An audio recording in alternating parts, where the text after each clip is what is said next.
Most of us walk on it every single day without even giving it a second thought. But today, we're going to change that. We're going to uncover the world beneath your feet with a guide to the amazing hobby of rock hunting. Just look at this. Have you ever seen anything like it? These are the incredible pillars of the Giant's Causeway in Northern Ireland. Now, they look like they were carved by someone, right? But nope, they're a completely natural wonder, formed when lava cooled about 60 million years ago. It's just a stunning reminder of the geological secrets hiding right under our noses. And really, that leads us to the big question for this whole explainer. What secrets are hidden in the world beneath our feet? Come on, let's start digging for some answers. To really understand the stories that rocks can tell, we first have to learn their language. So we're going to start with the absolute fundamentals, the very building blocks of our planet.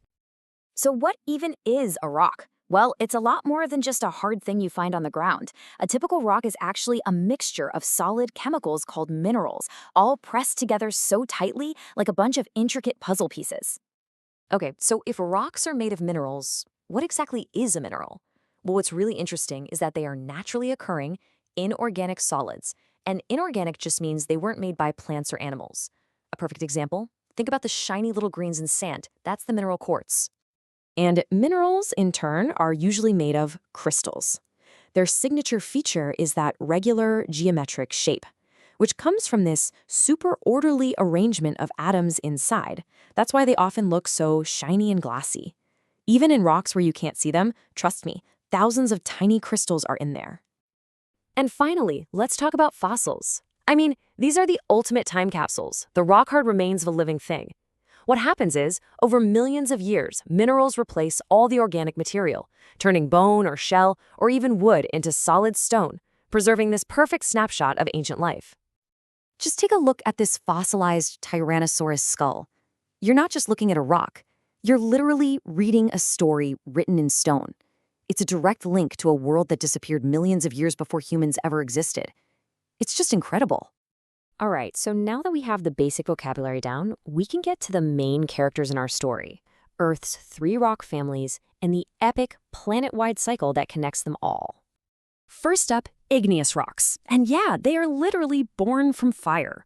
When molten rock, which we call magma, cools slowly way down underground, it forms big crystals, creating rocks like granite. But when that very same molten rock erupts from a volcano as lava and cools super quickly, it forms rocks with tiny little crystals, like basalt. Next, we have sedimentary rocks. These are built from layers of sand, mud, and even the remains of tiny living things. Over millions of years, the weight from all the stuff piling on top compresses these layers, and minerals seeping through basically glue the particles together. These beautiful bands you see in the sandstone, they're called strata, and each one is like a different page in Earth's history book. Our third family is metamorphic, which just means to change form. See, these rocks start out as something else, maybe igneous or sedimentary, and then they get totally transformed. Deep underground, intense heat and pressure kind of cook and squeeze them, which causes the minerals inside to recrystallize into new forms. Those awesome wavy patterns are the telltale sign of this incredible transformation.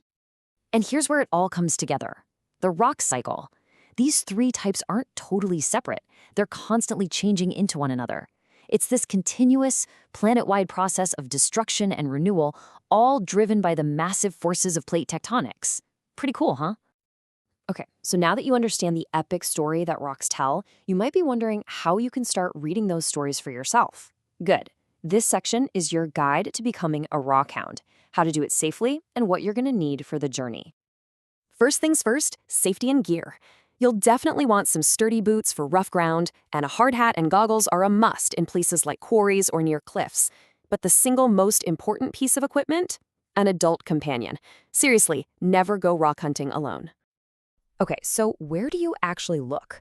Well, there are 2 main types of sites. You've got outcrops, like cliffs, where the deep bedrock is exposed, and then you have deposits, which are places where loose stones gather, like on beaches and in riverbeds. Both are fantastic hunting grounds for discovering something new. So once you've found some treasures, the real fun begins. Let's talk about how you can turn your finds from just a pocket full of rocks into your very own personal museum. First up, you'll want to clean your treasures properly. Start by gently brushing off any loose dirt. Then, a good wash in some warm, soapy water should do the trick. Once they're completely dry, take a look with a magnifying glass. You will be amazed at the hidden details, the different grains, and the tiny crystals you can suddenly see. Now, this next step is absolutely crucial. A rock without its story is really just a rock. Put a little dab of correcting fluid on the bottom and give each specimen a unique number. Then, on an index card, write down that number, what you think the rock is, and exactly where you found it. This is what turns a simple pile of stones into a true scientific collection. All right, for our final section, let's zoom out a little and see why all of this matters so much. Because rocks don't just tell Earth's story, they tell our story too.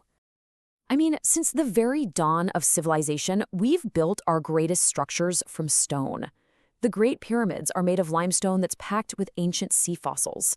The people who built Stonehenge dragged massive dolerite stones over 150 miles. These aren't just feats of engineering, they are monuments built from a deep understanding of geology itself. Or how about the Taj Mahal?